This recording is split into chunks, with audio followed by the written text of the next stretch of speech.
Hello friends, welcome back to Speak English. இன்னைக்கு இந்த வீடியோவில் எதை பற்றி பார்க்க போகிறோம்னா எலெக்ஷன் வெக்காபுலரி, அதாவது எலெக்ஷன் ரிலேட்டடான வெக்காபுலரிஸ் தான் இந்த வீடியோவில் பார்க்க போகிறோம். ஃபர்ஸ்ட் ஒன் வந்து பிரச்சாரம்.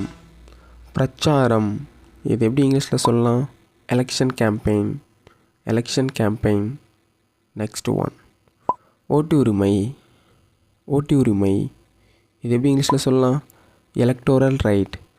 Electoral right. நெக்ஸ்ட் ஒன் அறிக்கை. அறிக்கை இது எப்படி இங்கிலீஷில் சொல்லலாம்? மேனிஃபெஸ்டோ. மேனிஃபெஸ்டோ. நெக்ஸ்ட் ஒன் சின்னம். சின்னம் இது எப்படி இங்கிலீஷ் சொல்லலாம்? Symbol or logo. Next one வாக்குப்பதிவு.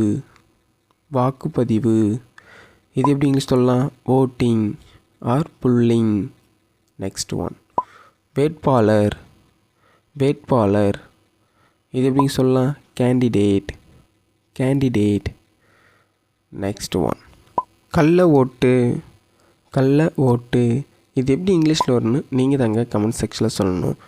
இந்த மாதிரி யூஸ்ஃபுல்லான இங்கிலீஷ் வேர்ட்ஸ்லாம் தெரிஞ்சுக்கணுன்னா ஸ்பீக் இங்கிலீஷ் சேனலில் ஒரு லைக் பண்ணிவிட்டு சப்ஸ்கிரைப் பண்ணிவிட்டு பக்கத்தில் இருக்கிற பெல் ஐக்கனை கிளிக் பண்ணி ஆல்னு செட் பண்ணி வச்சிங்க. அப்போ தான் நாங்கள் போகிற வீடியோ உங்களுக்கு உடனுக்குடன் நோட்டிஃபிகேஷன் வந்து தரும். தேங்க்யூ.